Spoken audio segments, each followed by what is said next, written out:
Hello, ladies and gentlemen. We welcome you to another episode of the Gafford and Brown Show. I'm Mark Gafford, I'm Robert Brown. and in today's episode, we're going to continue our NFL preview. We're going to talk about the AFC East and the NFC South. So I know most of you Saints fans that are listening, you get a chance to listen to what we have to say about that. Um, Pretty much everything else that's going on in the sports world, some WrestleMania, not WrestleMania, SummerSlam, and also some Fox Sports One and everything else that's going on too. But let's just start things off here. We're going to get right back into part two of our NFL preview, and we're going to talk about the AFC East. Um, Last year, it seems like it was continuing to be business as usual with the New England Patriots winning the AFC East for another single year. But it looks like right now, as the offseason has indicated a little bit, they've really gotten themselves a little bit of some competition this year. It looks like the Miami Dolphins are getting ready to get into that competition and getting ready to challenge for that division. But you also have other teams like the New York Jets and the Buffalo Bills going into the fray this year. But let's just basically go ahead and talk about, first of all, the team that won the division first, the New England Patriots. Do you see them repeating as champs this year? And what's pretty much going to be the biggest storyline for them? More than likely, because the division's a bit weak. I mean, they've been owning this division for just about a decade. It's kind of hard for me to see them being unseated. I think that they'll have a us against the world mentality with a lot of the controversy surrounding them. You have the Hernandez fiasco, Gronkowski, his injury. You also have the Wes Welker departure.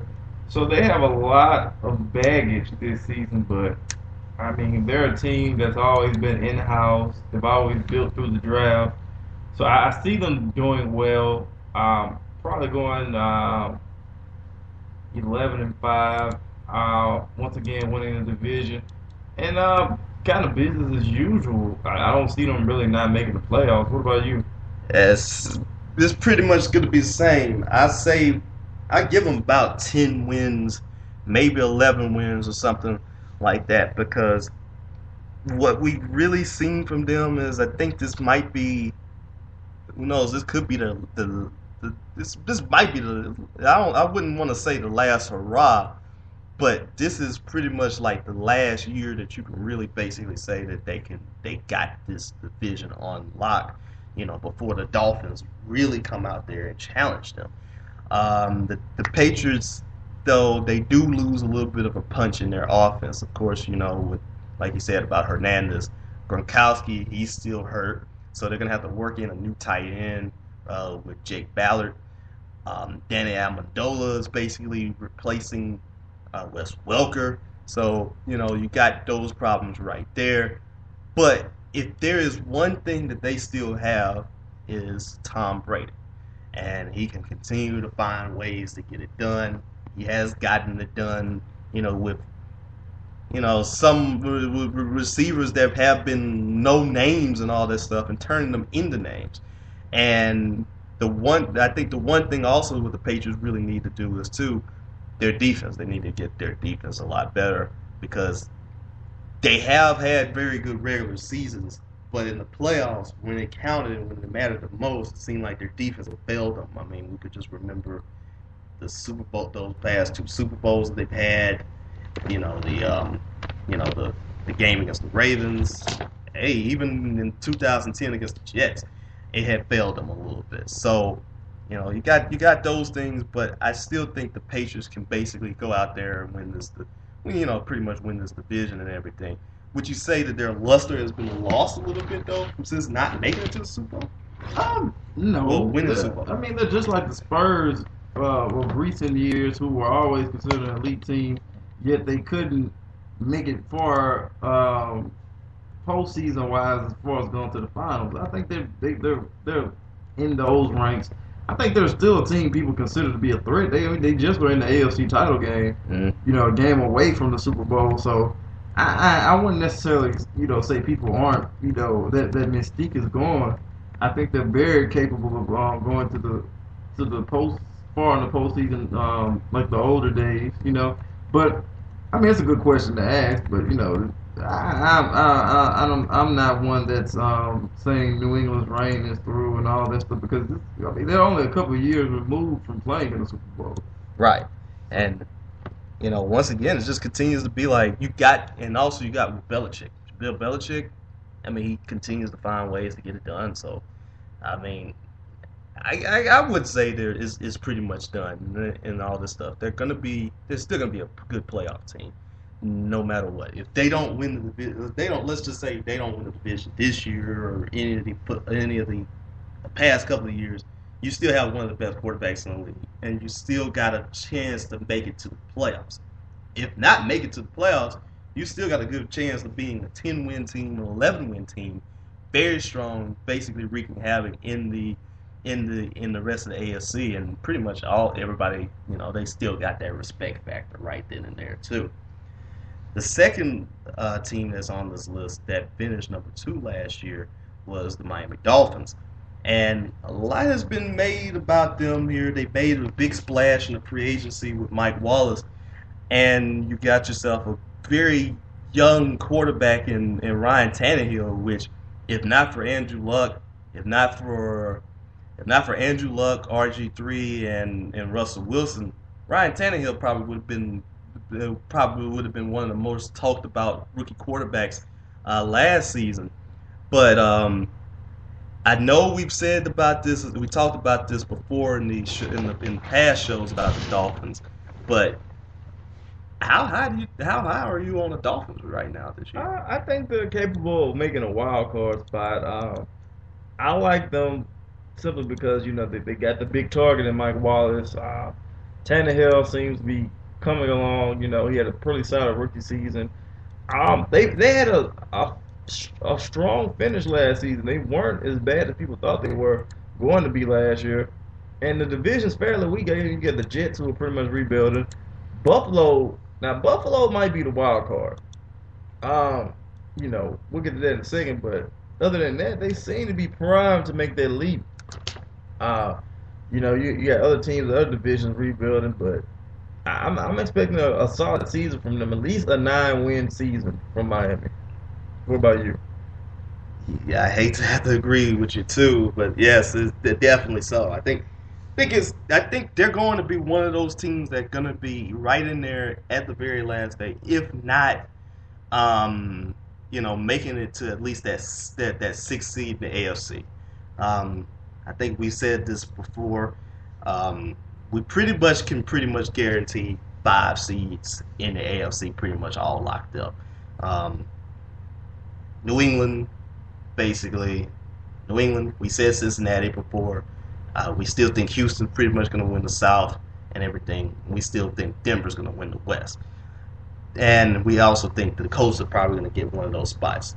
That 6th spot is pretty much going to be up for grabs. And I think the Dolphins, they have enough firepower to get out there, and they possibly can do this. As you said here, last year they really weren't a bad team. 7-9, had a chance of actually being 8-8 if not for a New England Patriots loss.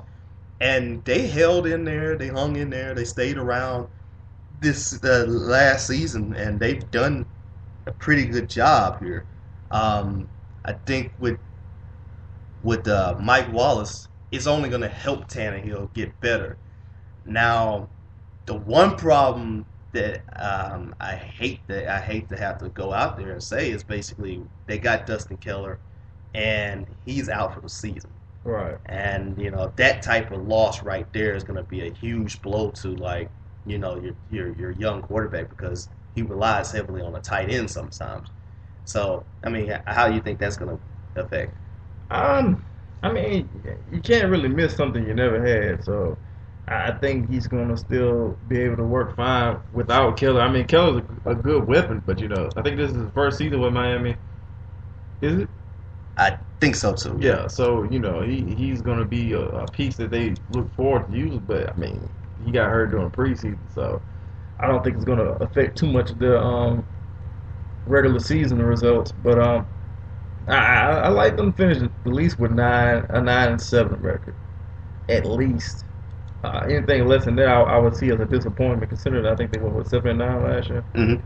So yeah, anything less than 9 wins would be a disappointment, I believe. Oh yeah, definitely. And like you said, especially with the big splash in here. And then hey, you even got Deion Jordan out there. He's going to be able to help out that defense as the number 3 pick. So it's pretty much right now. You're pretty much putting chips. It's time right now for them to make a move, and if they can do it, they possibly can go out there and try to do something. The New York Jets finished number 3 in this division at 6-10, and it's just been amazing to see how their decline has been ever since the first 2 years of Rex Ryan's him at Rex Ryan being up there at the Jets. 2 straight AFC Championship games, followed by an 8-8 season and narrowly missing the playoffs, to a 6-10 season and pretty much a disaster last year. How do you think they're gonna do this year? This is a hard one because they look to be rebuilding, but I also think they look fairly decent when I watched them this past weekend against Jacksonville, but it was Jacksonville. So, I don't know. It's tricky. I think they can muster 7 wins, maybe 6.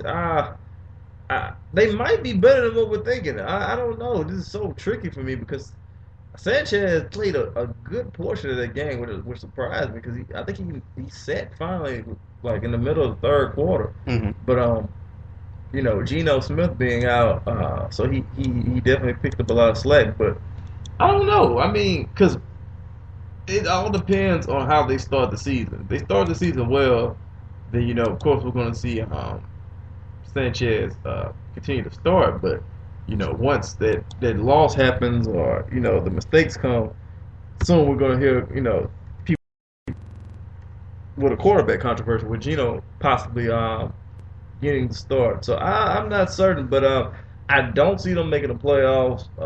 I see them maybe getting an upset here or there, maybe sneaking a win against New England. But that's probably it for me. What about you, Lamar? I'm probably gonna have to go ahead and say a little bit lower as far as their win total is going to be. But I will say 5 or 6 wins. I will say probably 5 or 6 wins.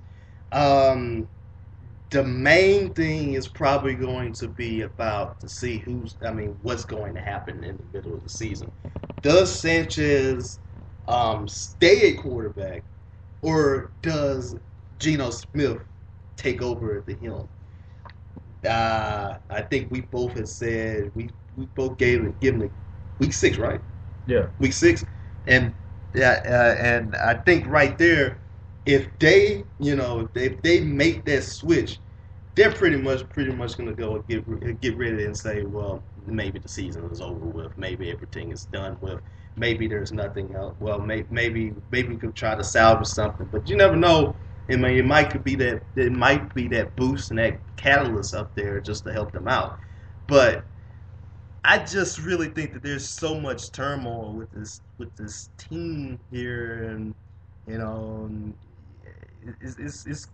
going to be an interesting thing of how they're going to deal with this season here, and then also you lose Revis, and that's another thing too. And by the way, we got ourselves a caller here. Hello, caller. State your name. I'm Warren Shoulder, and I'm glad to be on your show. What I want to talk about is the New York Jets situation with Mark Sanchez. We look at both of these QBs, and you look at Geno, and then you look at Mark Sanchez.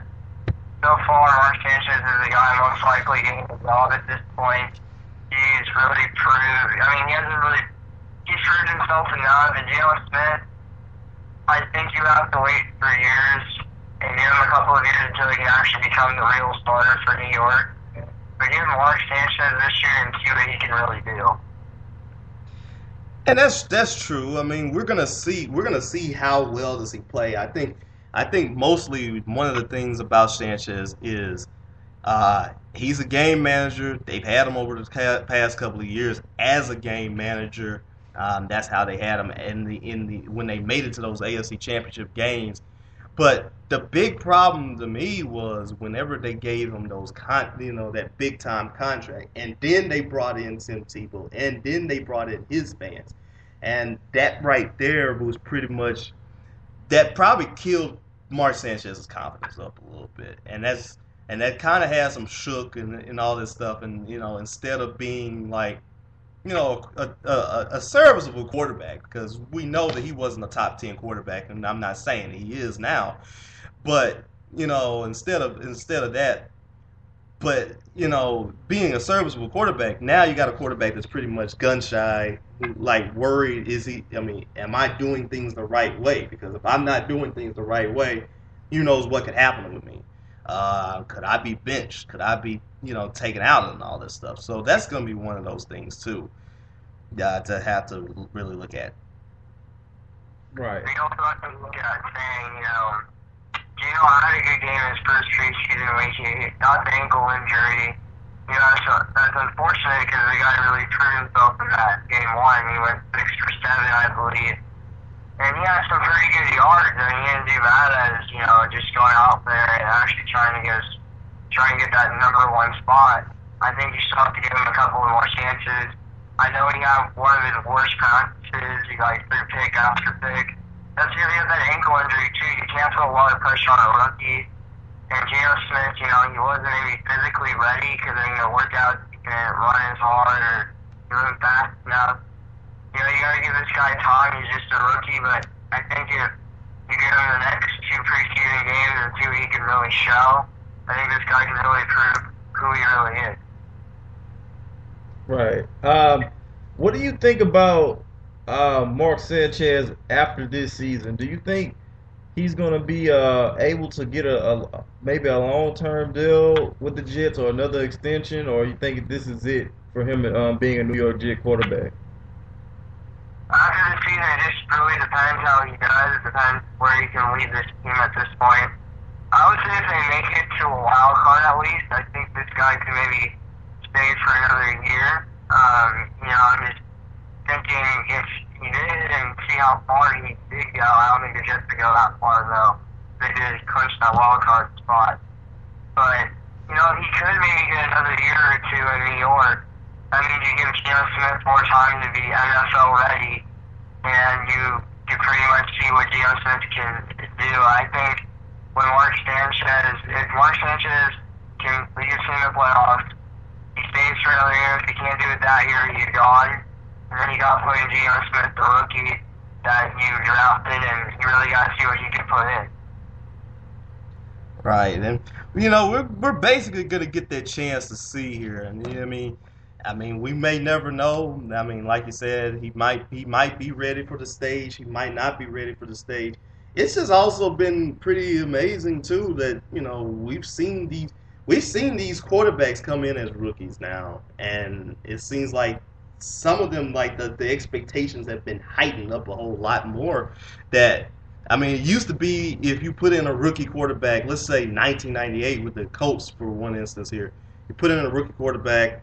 You put in a young Peyton Manning out there, you're basically not putting them in. You're probably tempering the expectations, thinking, okay, well, maybe they're not going to make it to the playoffs, but, we got somebody for the future. But now it looks like here we got ourselves like quarterbacks out here that taking their teams to the playoffs from like day one. Like Flacco's done it. Sanchez has done it at least a little bit.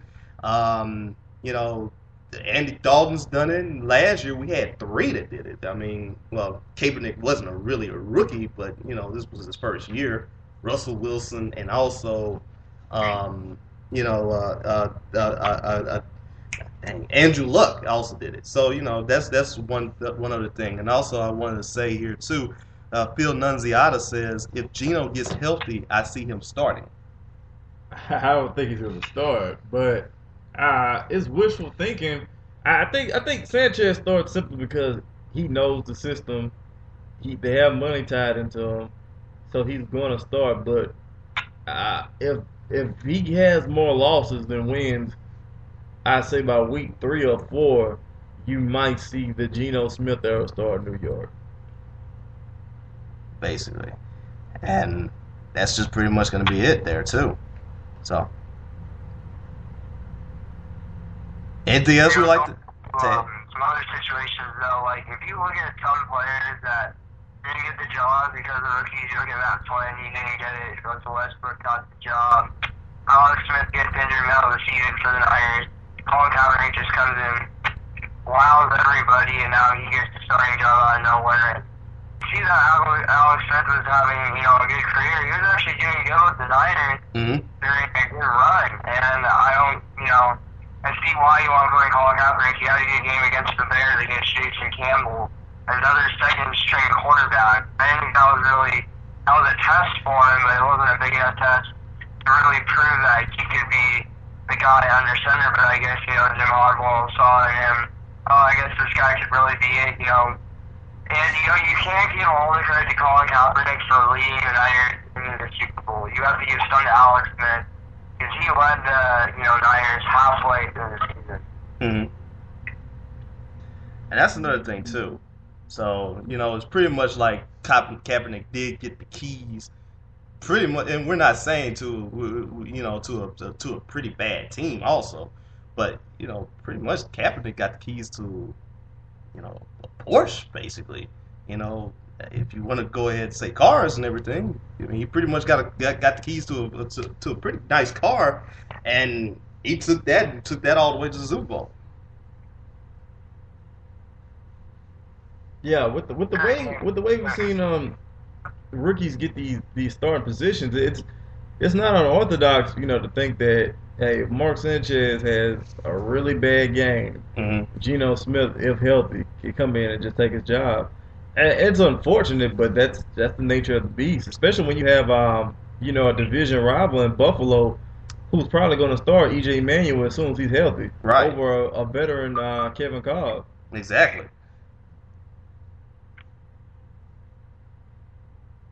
So we will see about that and how everything is going on right here. Let me see here. Now, Buffalo is an interesting team. I think we should talk about, because they're a team that a couple years ago had a lot of potential, had a hot start, looked like very promising. Then made a big free agent signing and Super Mario DeMario Williams, and things didn't really go as planned last year. But I mean, they have a new face of their franchise in E.J. Manuel, who more than likely is going to be the starter once he's healthy again. I think, unless Kevin Cobb has a hot.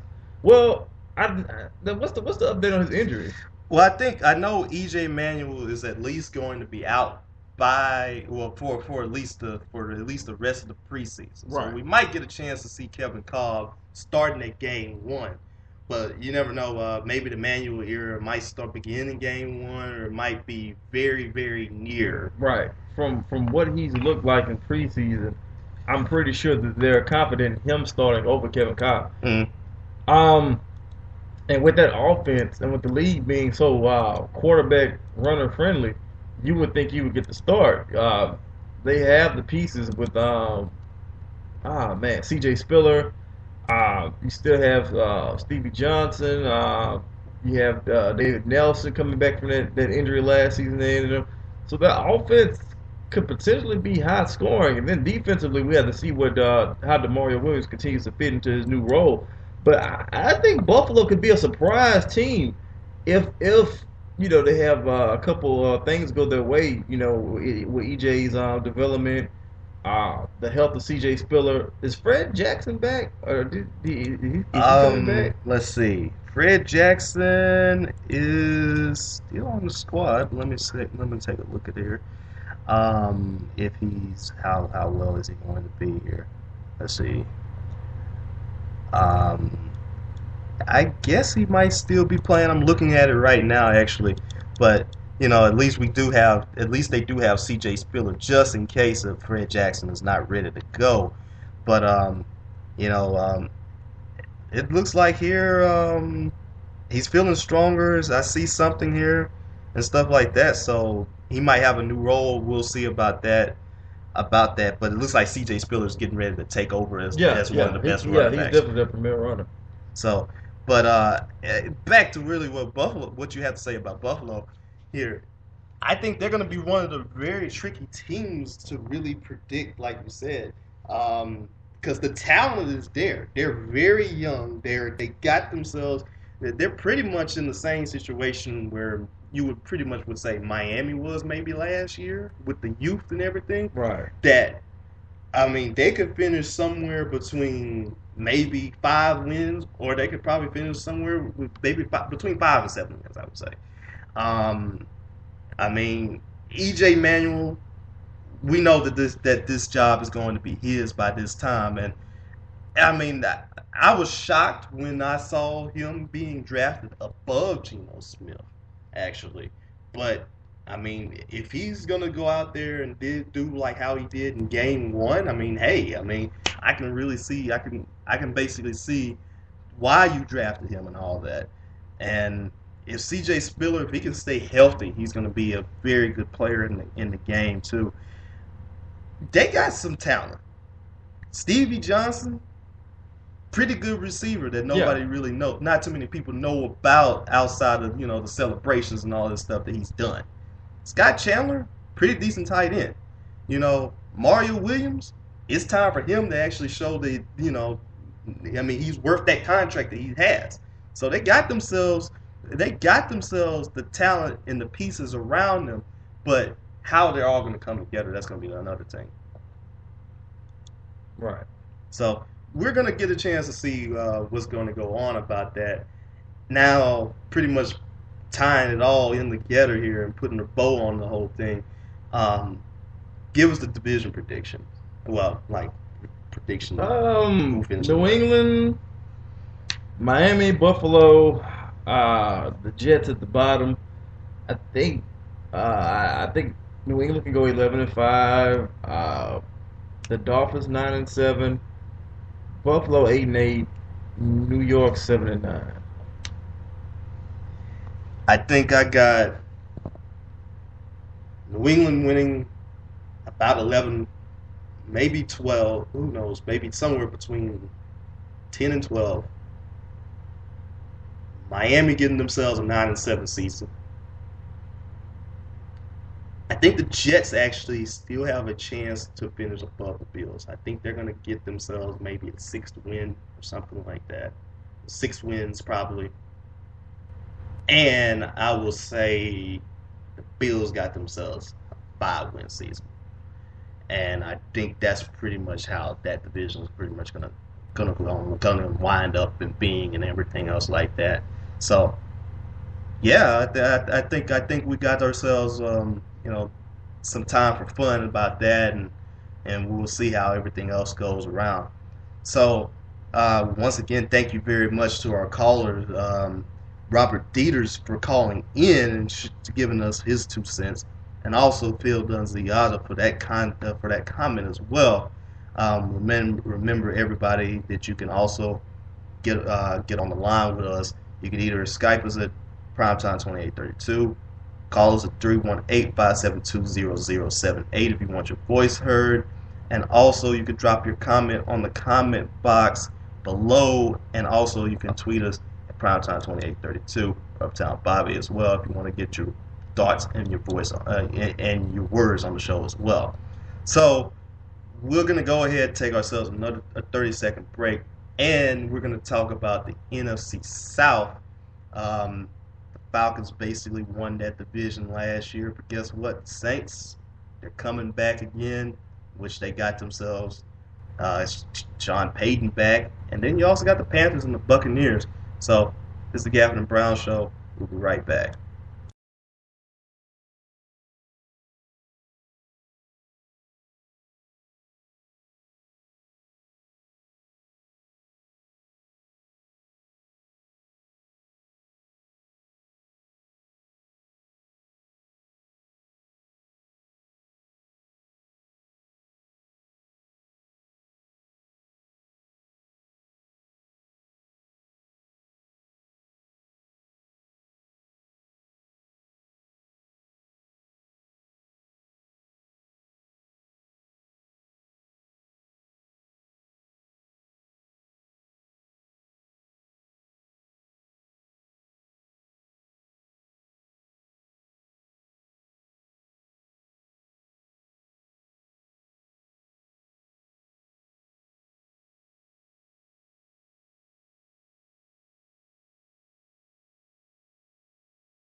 got to.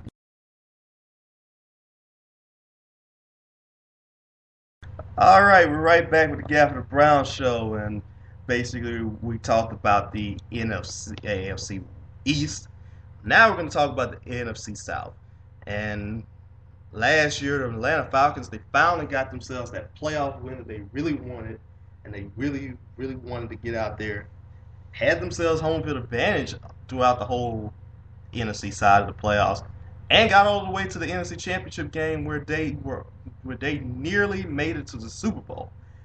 Unfortunately, a collapse to the San Francisco 49ers prevented them from doing so, but the Falcons should be still hot and high flying. They also share the division with a trio of 7-9 teams from last season: Carolina, New Orleans, and Tampa Bay, who all still also have a chance of possibly making it, if not just making it to the playoffs, but also making it a division very interesting, which it always seems like a different winner wins it every single year. Right. So we'll go ahead and start things off with the Atlanta Falcons here. 13-3 last year. Question here is now getting that play. You got the most important thing out of the way, that playoff victory. Is this basically the last? Is this basically the window basically closing right here? If the Falcons don't do it this year, then when will they ever do it? Should they treat it like that? No, I'm not going to treat it like that. Not yet. Because, I mean, Matt Ryan's fairly young, so I'm not going to say that. However, I'm going to say it's definitely Super Bowl bust. Right. There's Super Bowl bust because you win this offseason and you spend money. You went and got Steven Jackson. You got Amsinor from the Giants. You've made some pretty big splashes. So I think it's now the time for you to act out on these changes. But I think things are going to go well for them. I don't see them taking a step back. I see them winning the division again, even though it's going to be a uphill battle because each team in this division, they're pretty good at beating each other up. Mm-hmm. So we're going to see how that goes. But I definitely give Atlanta a strong chance to return back to the NFC title game. It's Super Bowl or bust for them. And so much. I mean, that's it. I see them going probably 12-4 maybe. They have to get to the Super Bowl. I mean, I don't think it's a failure if they don't win it, but they at least have to get there. Yeah, definitely. And I know a lot of people in Atlanta, and I know a lot of people that were pretty much looking at their game against the I think it was the Seahawks, that Seahawks game where Atlanta was basically up 20-0 at halftime, 27-7 at the end of three quarters, and then seeing the Seahawks come all the way back, a lot of that almost gave fuel to the ammunition to everybody that's like, well, the Falcons can't do this, and once again and everything. But they got themselves that playoff. They got themselves that playoff victory. I do agree too. They need to at least make it to the Super Bowl. You got the high. I mean, you got a high octane offense here. I mean, you got Matt Ryan. You got yourself a very good running back, which we haven't really mentioned here yet, Steven Jackson, which that's going to help out your running game a whole lot. He looks refreshed in this preseason. He looks younger, if anything, if that makes any sense. He looks like he's ready for this opportunity, and I mean, it's a scary combination they have right now. You have Gonzalez coming back for one more hurrah. Mm-hmm. He definitely wants that Super Bowl win, that moment. Because I mean, we're pretty sure this might be his last season. Yes. So you don't want that to go in vain. It's Super Bowl or bust, man. I mean, they have to get to the bowl game. They have to get there at least. Yeah, I agree. I know people say that's not the consolation prize, but I want for getting there. At least gives you some that each season is progression. Right. I mean, hey, look at San Francisco. I mean, made it to the NFC Championship game in 2011. Right. Got to the Super Bowl this year, and got to the Super Bowl last year, and look at them this year. Right. Many people are predicting them as a Super Bowl favorite. So it continues to give you those building blocks here. With that offense that the Falcons have, like we said, Ryan Jackson, the wide receivers, and Julio Jones and Roddy White, Tony Gonzalez. You do lose John Abraham, but guess what? You get Osu Umenyiora. I mean, you gotta at least make it to that. You gotta get there. Asante Samuel, all those guys out there, and they got some defense out there that can do something right there. They got the offense that can basically go out there and do something. I know they're gonna get scraped up a little bit from the teams in the division because guess what? They're close proximity towards each other. They're rivals against each other. I mean, the Saints are going to always come out there and bring it every single time against the Falcons. But there's no way that the Falcons are not going to win this division. I got the Falcons basically winning. I say the Falcons are going to go out there, probably win themselves about 10 or 13, not 10 or 13 games, but 12 or 13 games. Right.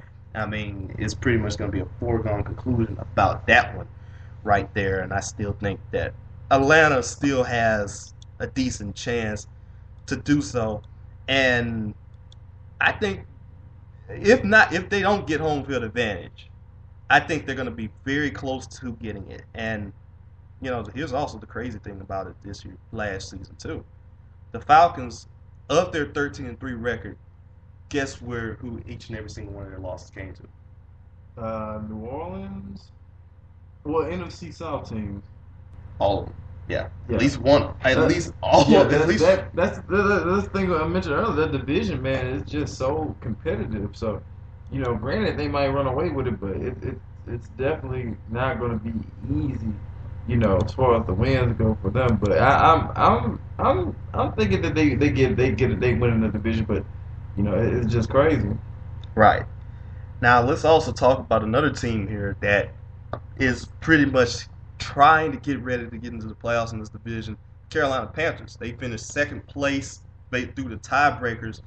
Last season, a lot of people. Last season they started off kind of sleepily here, 2-8, 3-9, but they won 5 of their last 6, and also including their last 4 games, beating the likes of Atlanta, San Diego, Oakland, and the Saints, just to get to 7-9. 2013 seems to be a promising year. We'll get a chance to see what Cam Newton can do. And if he can get some help, do you see them making it to the playoffs? No, but I see them being very competitive. I see them maybe going 8-8, maybe 7-9 again, but I just can't see them just when going to the playoffs with their limited offensive talent. I just don't. I don't know, man. It's tough because you want to see them do well. You want to see Cam Newton in the playoffs because he's such a major draw and a big talent. But I just don't see it happen. They have the potential to be competitive. I think they're going to be competitive. But playoffs, I do not see happening. Not in that division. Yeah, it's going to be a little bit tough. I do see them, though, making it to at least 500. They can make it to 500. Yeah, definitely 8-8 kind of thing going. Maybe 9-7. Yeah. 9-7 ain't good enough in this NFC conference to get you in a wild card. No, not. When we had a 10-win team last year in the Chicago Bears, didn't even make the playoffs. Right. Yeah. I can see them making it somewhere around there, and that's going to be okay. I know a lot of people have made, have basically said, and it just seems like Cam Newton, he gets treated unfairly about it too. It's like, well, when they lose, it's like his fault. Right. But yet, if they win, people don't give him the amount of props he's definitely that he really deserves. But I mean, this is still the same guy that came out hot in his first 2 games. This is still the same guy that had 400 yards in his first 2 games. So, they just have to continue to give him the team around him and everything. Problem is, you got running backs that you basically given money to that you kind of don't use a lot. I mean, Jonathan Stewart, D'Angelo Williams, those two guys were supposed to be those are two guys that were supposed to help him out a little bit. They didn't get a chance to help him out. You got Kenjon Barner from Oregon this year, so that could help. That could do something right there for him. Wide receivers here. I mean, you still got the reliable hands of Steve Smith, but you also got Ted Ginn and Brandon LaFell. But we're gonna get your chances to basically see what they're going to do this year. And you also got Greg Olson as well. But with this lineup that they have, I basically can just gonna go ahead and say that they're gonna 8 wins, 9 wins, something like that.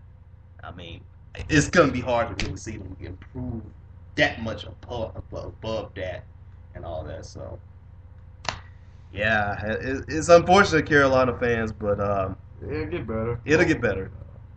You got yourself a good team. So, next up on the list, the New Orleans Saints.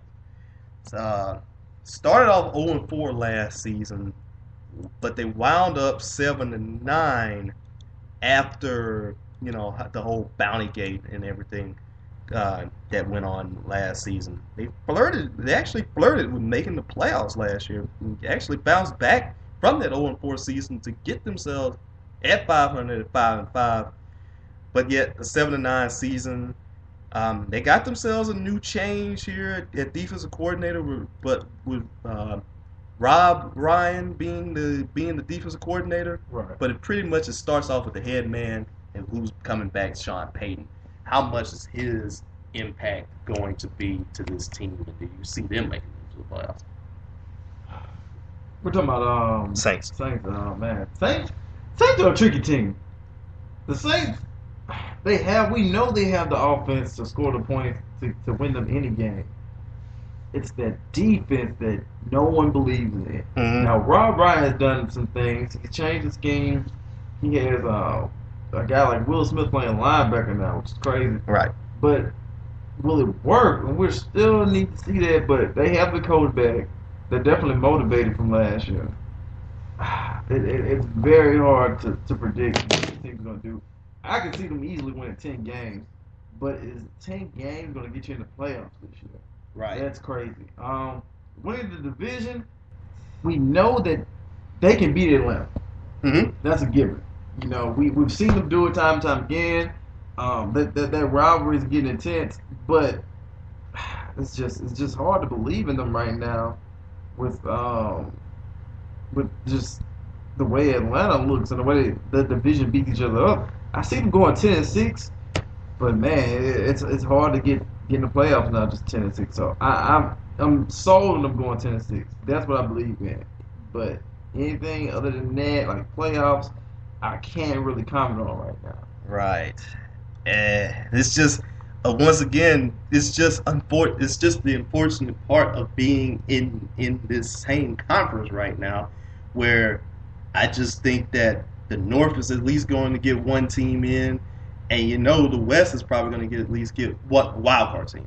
You probably can say the North is going to get a wild card team in, and you probably can say the West is going to get a wild card team in. And unfortunately, you only get 6 playoff spots. And unfortunately, so many of these quality teams that you really might get the chance to see a whole lot, that they might not make it. And unfortunately, the Saints are probably going to be one of those teams. 9 wins, somewhere between 8 and 10 wins is pretty much going to be the best thing for them. It's really gonna be interesting to see about how their defense does this year. I think Rob Ryan is a guy that's going to change that defense, and he has done it from changing them from a 4-3 to a much more of a better 3-4, and that's going to help out. That's going to help them out, like you said, this season. The other thing is, though, they still got that offense, and they still got Drew Brees, and I think he's going to be able to at least help them out and win some pretty good games this season. And, even though that running back position is pretty much still going to be by committee with Pierre Thomas, Darren Sproles, Mark Ingram. You still got yourself Colston, Lance Moore. You know, you also got Kenny Stills from Oklahoma helping them out as well. So that's going to be one of those things that's going to help them out. And also Jimmy Graham. Can't forget about Jimmy Graham. So we're going to get the chance to see about how the Saints are going to be at. But between 8 and 10 wins. Between 8 and 10 wins here. So, I mean, it's just one of those things. Improve the defense first. Come back and talk to us after that. And that's pretty much how it goes. Yeah, but what do you think about? Okay, now we're moving on to Tampa Bay. Right. Now Tampa Bay is a team that I think is going to have one hell of an upstart. I think Tampa Bay is good enough to win 11 games with the auditions they made. It's all on Josh Freeman. Mm-hmm. I see them easily finish second in this division, but I don't know. It's crazy, but if they can just get everything together, I can see them definitely getting into the playoffs as a wild card. And they have the talent. It's like it's like they're raw, they're unpolished. They got themselves, you know, it's like they got the potential to be pretty good. I think Josh Freeman is ready to at least get ready to have a breakout year. I mean, this is year 3, right? Yeah. This is year 5. Year 5 for them, right? Because this is year 5 for Josh Freeman, right? Yeah. He came in with Sanchez. Yeah, he came in with that. So, you know, it's basically now is his, you know, and as we were talking about Sanchez here, I know his leash is a little bit longer, but you know, I mean, is his time getting ready to run out here with Tampa Bay? And good thing that you did point that out because, you know, I think they go as far as he goes. But they got themselves a pretty nice team out here. Peyton Hillis is on the team, but Doug Martin is shaping up to be one of the better running backs that's in the league. Because last year, he went from unknown to now getting basically 200 yards and everything every single game here. So if they can just build upon that, I know they may not look like a sexy team on paper, but this team has the potential to do something this year if they can. I wouldn't go 11 wins though. I think they're probably gonna get about 8-9. I just really 8-9. I like the addition of Revis. I like the addition of Golston. Mm-hmm. I love Doug Martin. I think they got another addition of receiver, if I'm not mistaken. I just like this team.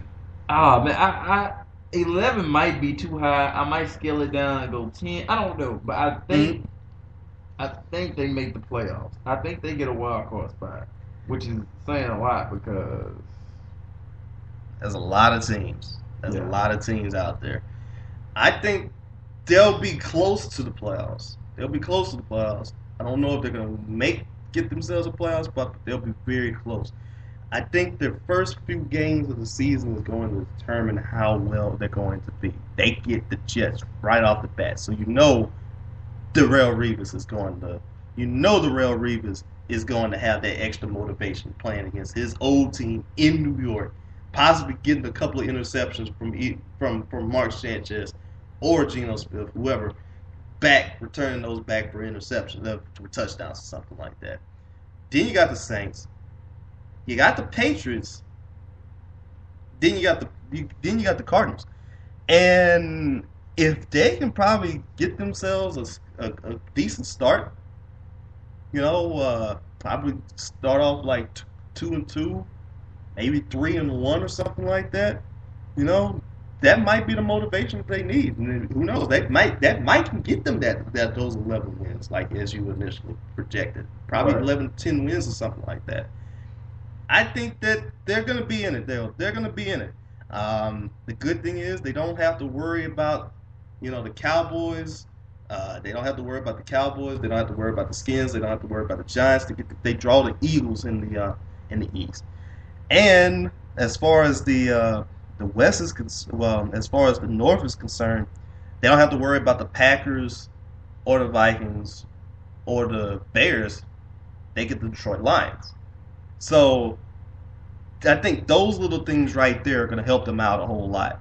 And you get those games against the Jets and the Patriots right off the bat, right out the way, as far as like in the first two games, instead of being later in the season and all that. So I think if they can get some momentum going, they could get themselves into the playoffs, and they could do something here. I wouldn't say playoffs, but I think they're going to be very close to it. Right. So now basically same here, same as what we did for the East. Order. Atlanta number 1. Okay. Tampa Bay number 2. Saints 3. Carolina. I think Atlanta can go 12-4. I think Atlanta can go 12-4. I think Tampa Bay can go 11-5. Saints go 10-6, and Carolina 9-7, 8-8. I might be pandering a little bit to the state fans a little here. Falcons won, of course. Gotta be. They gotta be one. I think they're gonna get themselves 12 wins. Saints too.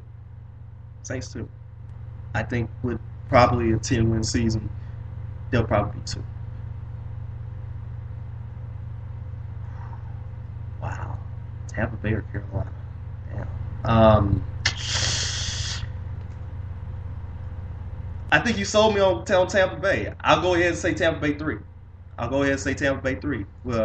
Probably an 8-win or 9-win season for them.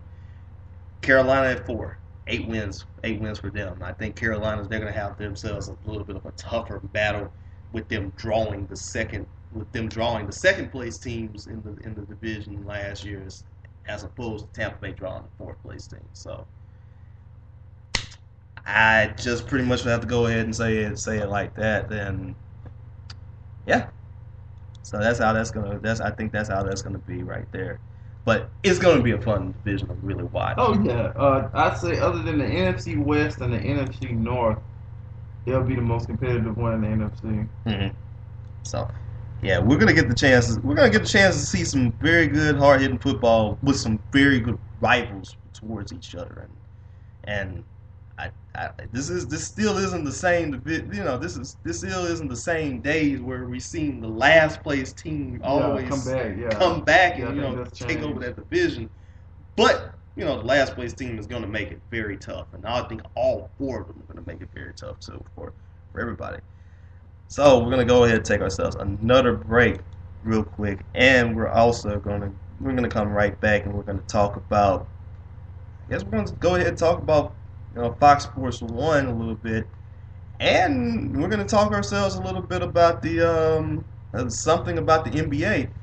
NBA got themselves a new Players Association president. We'll tell you who it is when we come back.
All right, we're right back with the Gafford and Brown Show, and if you missed our NFL previews, you can basically, when the show is over with, you can get a chance to listen to them here and next week, whenever we get the chance to do that, We're going to also talk about the AFC South and the NFC North, and which should be, a pretty interesting conversation right there about that.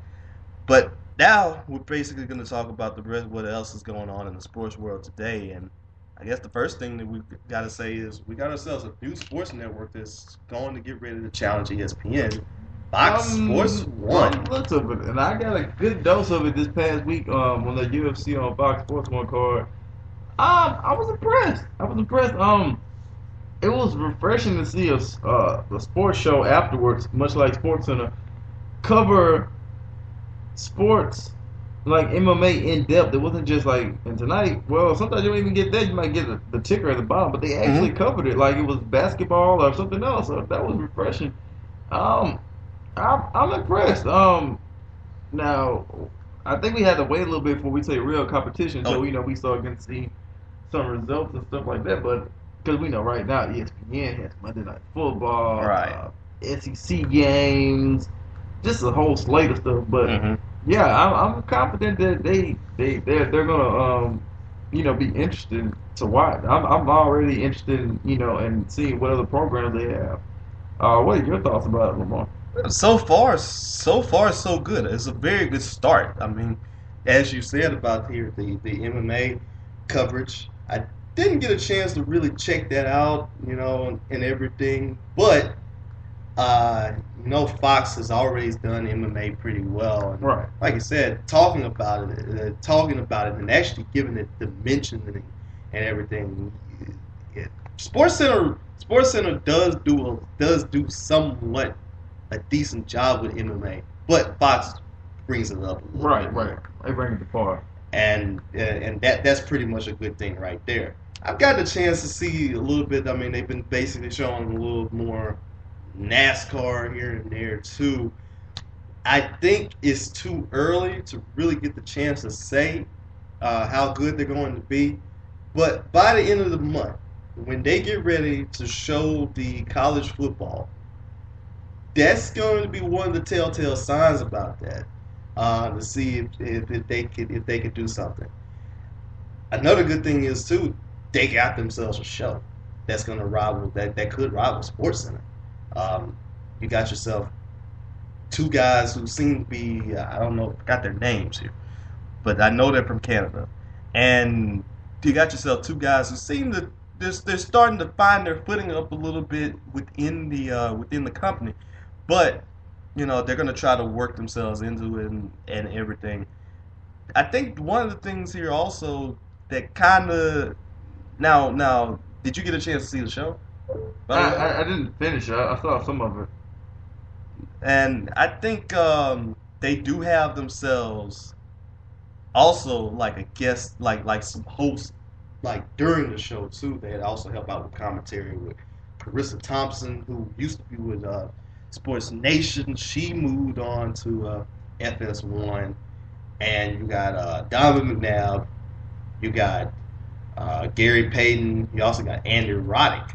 So that could also help themselves out as they try to distinguish themselves a little bit more than ESPN.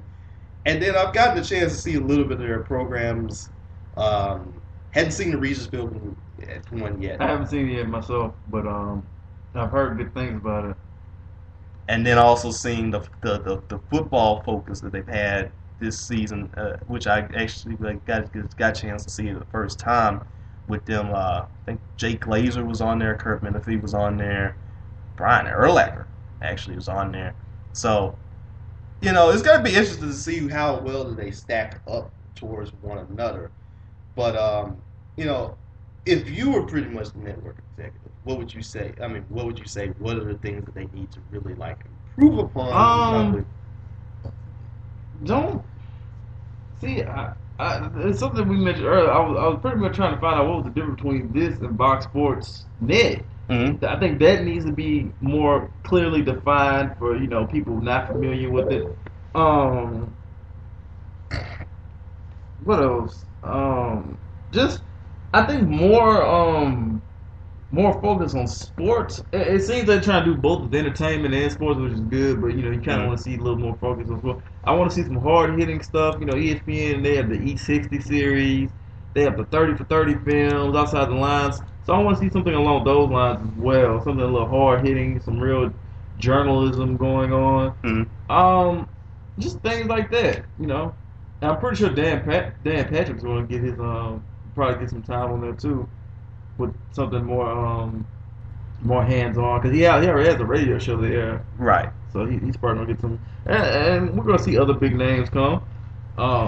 Mike Hill. Yeah. So I mean, Mike Hill, Aaron Andrews. Right. Of course, you know, Gus Johnson is probably gonna do some things there too. Definitely. So I mean, it's all. I know it's all. It's the first week. Of course, the expectations are not gonna be that high. But, you know, I think if at all one thing that I would like to see, I would like to see them have, like, you know, those competitive banner type shows like Around the Horn and, you know, Around the Horn and PTI, something like that. Might come along sometime, you know, in the few here, but, you know, at least try not to be like Odd Max. You know. I was just thinking in my head, I was like, what about another IMAX? Try not to be like IMAX, because I think IMAX was a little bit too much more like Around the Horn, and you can tell that kind of failed.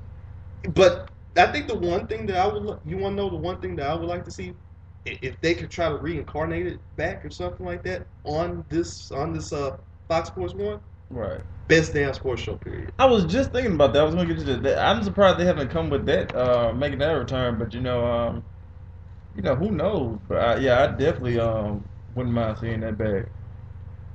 So, you know, I think the ideas are basically going to be endless about that. But, you know, we're going to see how they're going to act like in the months to come. Are they going to be a viable threat like ESPN, or are they going to be basically like another NBC Sports and CBS Sports?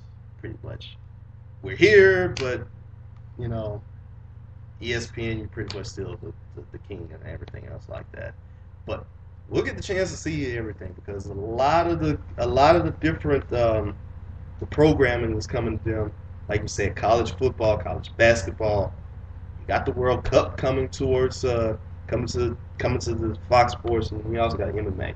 So, you know, I guess the future right now looks bright, but they can continue to try to go ahead and do something else and continue to build upon that and make that much more worthwhile. Another thing here that's going on in the sports world, well, actually, I'm going to ask you this too. What did you think about the fight?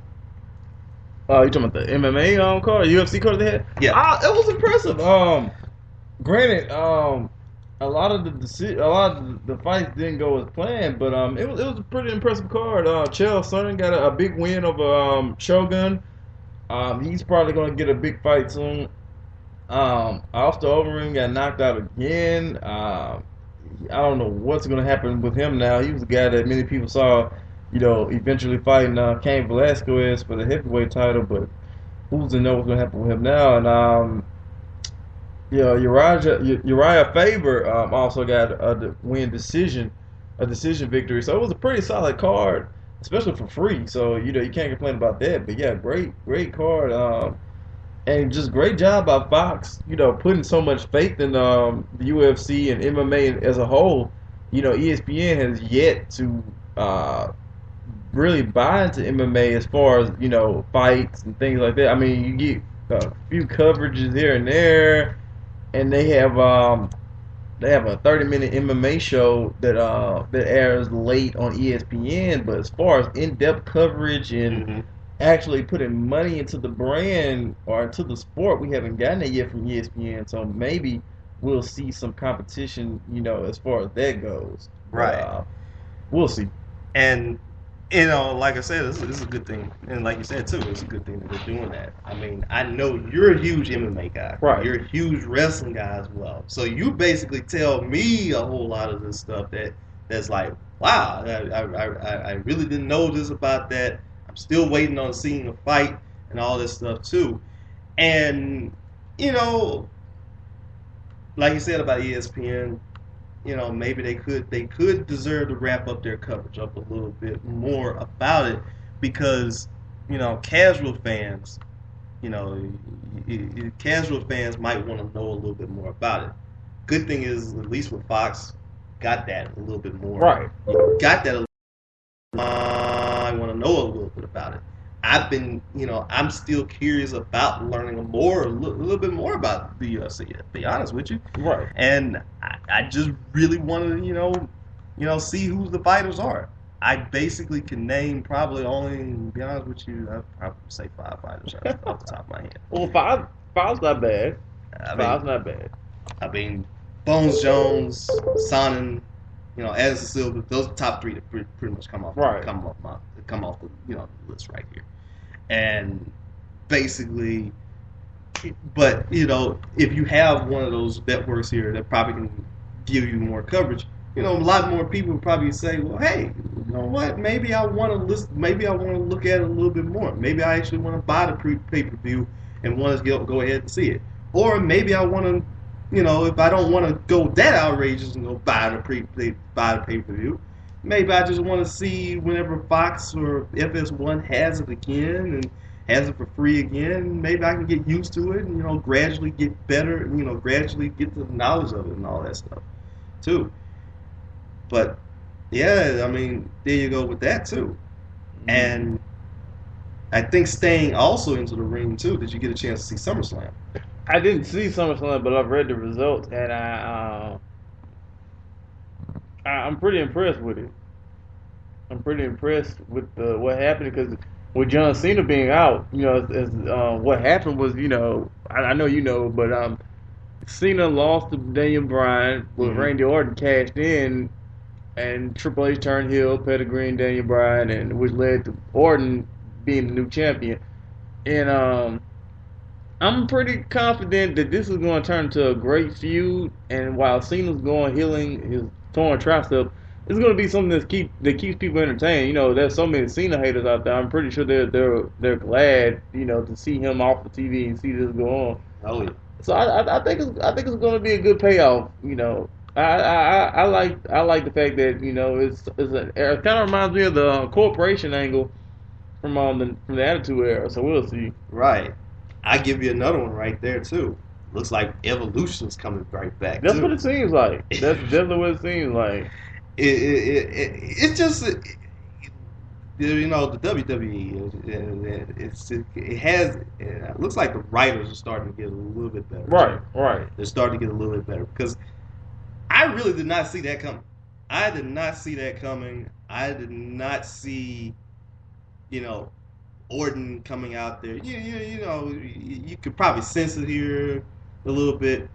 At first I thought, well, maybe and just maybe Cena's going to become heel and everything else like that and get mad after losing the match and everything. But I think this is going to be a very good angle about it, and we're going to get the chance to see, Raw's going to be very watchable and everything like that too. It's going to be interesting to see what's going to happen in the next pay-per-view, Night of Champions. Do we see Bryan facing as Orton? I mean, we got it at least. I think it's going to happen, or we're going to get some type of stipulation. But I think we're going to see him chase for this belt for a while, though. When the payoff will come, I don't know. Maybe Royal Rumble, but I'm trying to think of a way you can milk this all the way to SummerSlam. I mean, all the way to WrestleMania. So I'm not sure. I'm curious to see how long it goes, especially with John Cena being gone. Right. Another good matchup that I got a chance to see too was like CM Punk against Brock Lesnar. Right. That was a very good match. Nah, I unfortunately I didn't see SummerSlam, but I've heard the reviews of it. I heard it was a good match. Wish I could have seen it. But, right. Yeah. Right. Lesnar won, but CM Punk, I mean, if you saw Raw, I mean, basically Punk was just mad and he was really pissed off about the whole thing, and maybe we get the chance to see it. Maybe we get the chance to see that rivalry, between Punk and Heyman, and maybe we get a chance to see Punk against Lesnar again at one of the other bigger pay-per-views. Who knows? Maybe we might get a chance to see it again at WrestleMania, just like Triple H and Lesnar. Who knows about that? So we might get a chance to see something like that somewhere down the road and everything.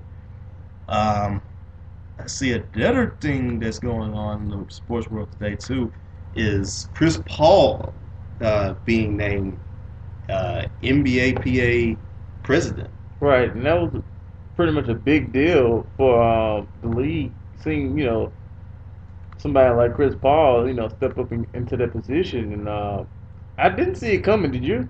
I did not. I really did not. I really thought maybe Fisher. Well, Fish aimed for bigger things, it seems. Mm-hmm. So we'll see though. But I'm impressed. I kind of would have thought that maybe it would have been a little bit more of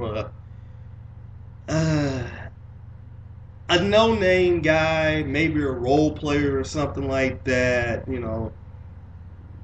Not saying Fish wasn't of course Fish was a name here, but Fish a little bit more of a role player.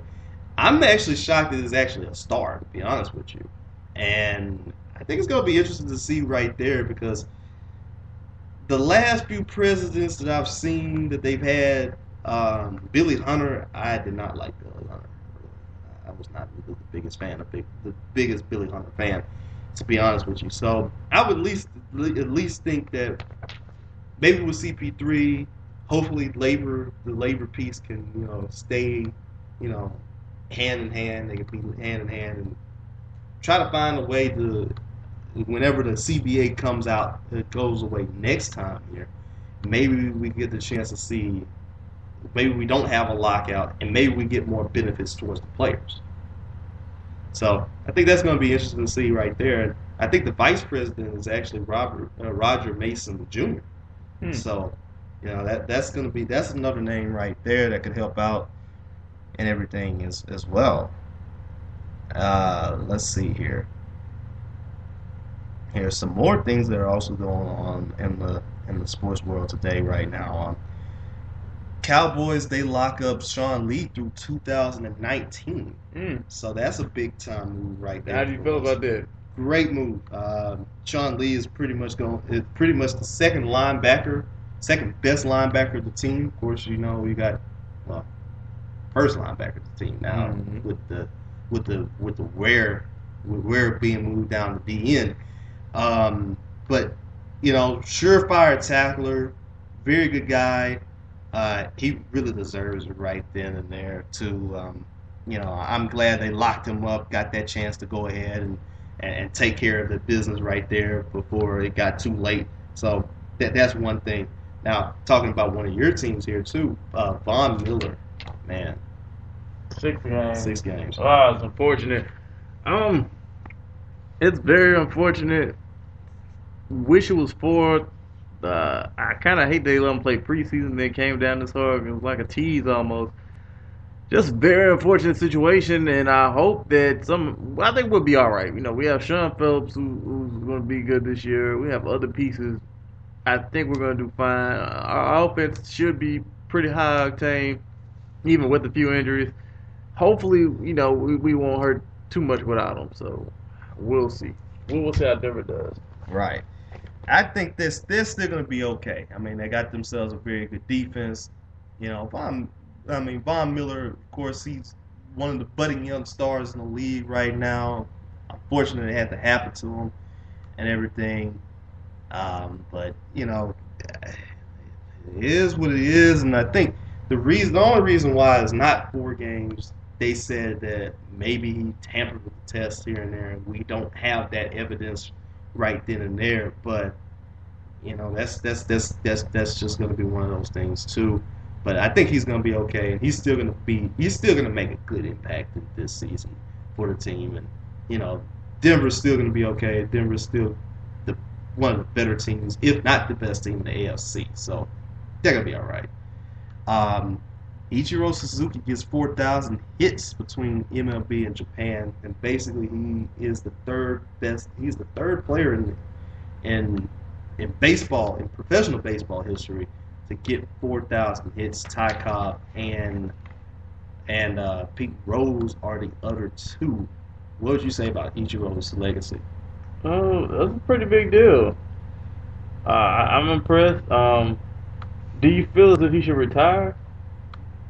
I think it's gonna come sometime soon. If not this year, it's gonna be next year. It seems like he's not the same player as he once was, especially when he came over as with the Mariners in 2001. Come in there with that hot start, but he's still able to do a pretty good job here, and he's still been a decent player. But I think this is gonna be near. It's really gonna be near for him. And speaking of retirement, Allen Iverson retires, or is going to retire. Like a lot of people are like, yeah, I think he's already. But yeah, it's crazy. It's crazy. Yeah, I know a lot of people holding visuals and probably with all this stuff right now, but as far as I think I said this on Twitter earlier today. As far as players that I enjoyed watching, he was one of the top three I got a chance to watch. Not one of my, not obviously not the top three players that I'd have on the list or everything like that. But as far as watching them, I mean, Jordan, Iverson, Dirk. Those are my three that I enjoyed watching, and it just was like with Iverson, he just had that. He had that warrior mentality in him. 6 foot flat, 165 pounds, fighting through injuries, getting hit sometimes, and yet continuing to score and crossovers. And the guy just had a huge heart. Right. And it just seemed like he also had that renegade mentality too, where the NBA the NBA wanted him to act some certain type of way, and he didn't. And unfortunately, that probably led to his demise as well. Right. So, I just hope that within the next 5 years we see him in the Hall of Fame. Maybe if not then, we'll see him probably sooner because he hasn't been in an NBA uniform lately. Right. So, I say whenever that happens. Of course, we know he's probably going to go to the Professional Basketball Hall of Fame. Oh yeah. But it's just going to be one of those things here too that I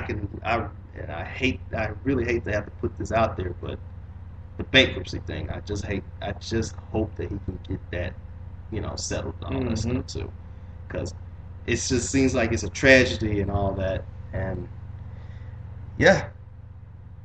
So let's see, we continue to look at here a lot more stuff here. Chip Kelly names Michael Vick his starter.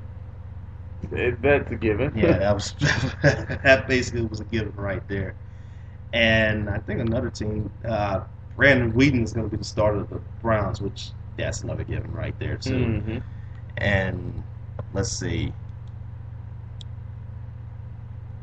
And it seems like A-Rod continues to be part of, A-Rod's continuing to be the sign of controversy. He got hit by a pitch by Boston Red Sox. I think on Sunday. Ryan Dempster, who only got suspended for 5 games, but then A-Rod hits a home run. I just like the trolling factor here with right here. I mean, I hate A-Rod, but I hate the Yankees more. And I guess as long as A-Rod is in the lineup and the Yankees got to pay him, man. I just want to see the looks in their faces. I know they're not going to make it to the World Series. They're not going to win the World Series. But, man, if he just imagine if they make it all the way to the World Series, he's the big reason that they win the World Series. And he's like the MVP and all that stuff. Could you imagine how Yankee fans and probably the Yankee organization feel? The burn. Yes. Let's see here. So I guess that's pretty much gonna wrap things up and everything. And let's see here. Woman sues Patriots and NFL $10 million and husband's wrongful death. Wow. And I think I also saw another thing here that's pretty much close to home as well. It seems like the Independence Bowl is pretty much going to be is nearing a little bit of trouble right now. I'm pulling up the article actually. You think they're gonna lose it? It says, well, I'm reading something here from Roy Lang of the Shreveport Times. Independence Bowl needs different and better legislative package to entice a new title sponsor, and it looks like the Advocare 100 is pretty much going to get ready to drop out of it if they haven't already. So let me see. I'm reading everything up right now, actually, and it says, well, actually, I'm reading some tweets here from Channel 6, the KSL, the KTAL, the NBC affiliate in Shreveport, Brandon Dunn. It says, it looks like Advocare is pulling the plug on their sponsor deal with the bowl, the Independence Bowl, which doesn't bode well for the city of Shreveport. Just spoke with a member from the Advocare B100 Bowl who said an official statement will be released tomorrow regarding the sponsorship. So, I mean, is there not enough time to find a new sponsor, or does this mean that the Independent Bowl this year will be canceled until they find a sponsor? I think the bowl is still going to go by as scheduled. I still think that it's going to go by as scheduled. We still don't know everything quite yet. We're going to I think in our next show we'll probably get some more information. We can find a guest that might know more. We'll talk about it a lot more, but I just hope that they don't lose the Independence Bowl, because, you know, from us being right there, it's a big deal. It's a huge deal, and it's with so many bowl games going by the wayside and all this stuff. I mean, the Independence Bowl has been around for 36 years. Yeah, it's a huge moneymaker for the state. I mean, for the city. It gives small schools and chances to have that moment. It's a fairly decent bowl game. Right. Been to three of them. I've been to three of them myself, and I could just remember, back then when LSU was not how LSU is now, and them coming there, and I think when they came to Shreveport, I think which one was it? 95 Independence Bowl, where they played against Michigan State Saban. I think that one right there just actually made me a little bit of like LSU at that time, because it's like, well, wow, this is the state team. And I think the other one was Notre Dame, but I think nothing will ever top the Snow Bowl. Yeah. Nothing will ever top that one. Nothing will ever top that one. Seeing fans from probably the north look like that you're thinking is somewhere else other than Louisiana, having this ton of snow coming down. That game was just amazing. I think it's actually the full clip was on YouTube. So I just hope it doesn't go away, and we'll get some more information about that for our next show. But I really hope it doesn't go away and everything else like that. Speaking of the next show, when's going to be our next show? That's a good question. Probably sometime early next week. And we'll be right next week. Yeah, we'll be right back with you. Probably right before the probably sometime next week. Yeah, definitely sometime next week. Probably a Friday. Sometime next week. Definitely. Okay. And we'll get right back to you on that one. I know we're going to basically talk about, and the next one we're going to talk about the AFC South. Well, not the AFC South, but the AFC. Yeah, I did say the AFC South and the NFC North. So that's also going to be fun right there too. And basically, our spots for the fantasy league are still up. We still got about we're still having the $20 league pretty much. We got 12 teams already in the league, and it's on Yahoo right now. So if anybody wants to get in, just shoot. When do you plan on setting up the draft? Labor Day. Great. Labor Day. I think I think I already set it up for 7:30 p.m. So we got 12 teams in there. We're trying to at least get somewhere between 12 and 16, $20 to get in everything. I don't want to have 20 because I was in a 20-team league. I had a 20-team free league last year. That was not good.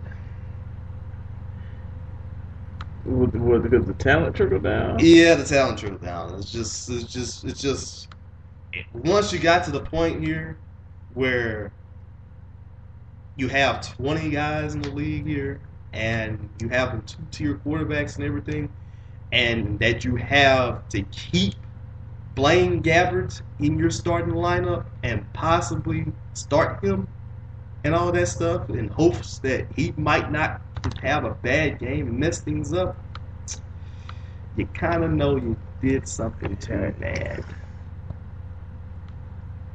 I ain't gonna complain though. I started off 9-0 and ended horribly. Yeah, he had a good run. And ended horribly.